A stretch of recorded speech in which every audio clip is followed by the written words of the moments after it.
All right, I'm going to try and knock out questions 3, 4, and 5 all with this next video. Question 3, they're kind of throwing you a distractor of sorts because they've got this cone that they've drawn. And looks something like this. But then in the middle of that cone, they've drawn the height that goes like this, and then a line that goes over to the circumference of the base. And if you notice, what we've created right here with this slant and this and the height of the triangle, or the height of the cone, we've created a right triangle. And they want to know what this is. Okay, so remember, this is always, this is the hypotenuse, so this is the longest side, right? So if I have a squared plus b squared equals c squared, this would be a or b. I usually call the shortest one a, this would be b, and this would be c. Well, they told us that this is 25, and they told us that this is 7, and we're not sure what that is. So if we fill in what we know, we have 7 squared plus h squared equals 25 squared. And then all you have to do is follow the steps of solving the Pythagorean theorem. 7 squared is 49, 25 squared is 625. Then you're going to subtract and get h by itself, all right? And don't forget, the last step to get h by itself is to take the square root of both sides, all right?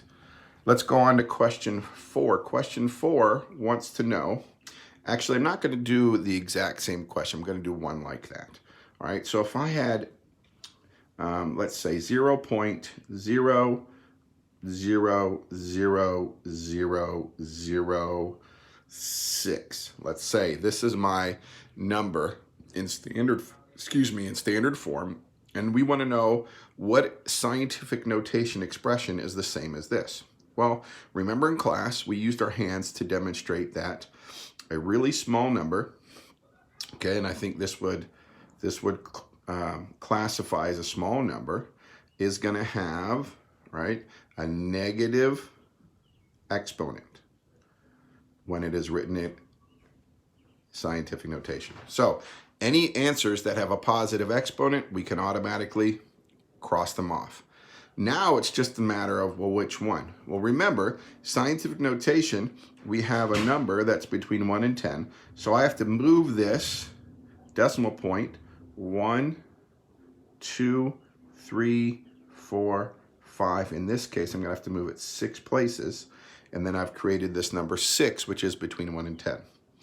So now I know that the exponent is going to be however many times I move my decimal point. So for this problem, I would have the number 6, and it would always times 10, and my exponent is 6 because that's how many times I moved it, and because it's a small number, I'm going to have a negative exponent. So I can know that that number is 6 times 10 to the negative 6th power. So the thing to remember is small numbers is going to give you a negative exponent, okay? Second, concentrate on how many times you have to move the decimal point, and that will tell you what your exponent is going to be. All right, number 5 is a little bit tricky because it's kind of abstract, all right?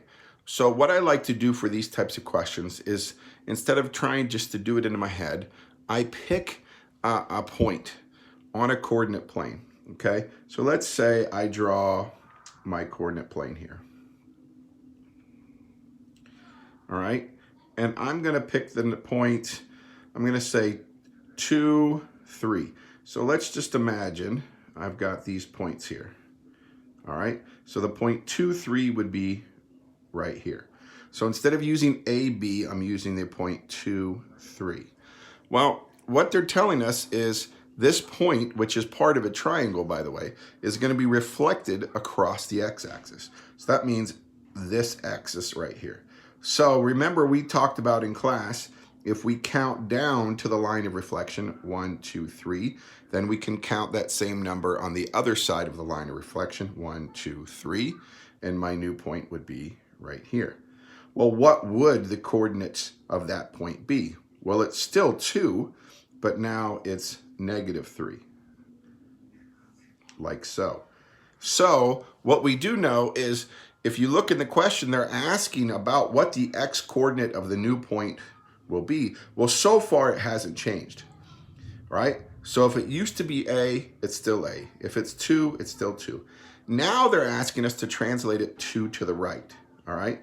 So that means it's going to be here, and then one more, so they're probably about here. And so that coordinate is now 2 to the right. Looks like 1, 2, 3, 4, -3. 4, -3. So if we take a look at our x-coordinate, it started with 2. After reflection, it was still 2. A translation to the right left me at 4. So how do we describe what has happened to this x-coordinate? It went from 2 to 4. How could I describe that with the coordinate A? So what happens to A in spite of all of this? So it looks like there was 2 added to 2. So if we're working with A instead of 2, then A needs to have 2 added on to that. Write that as an expression. You have your answer.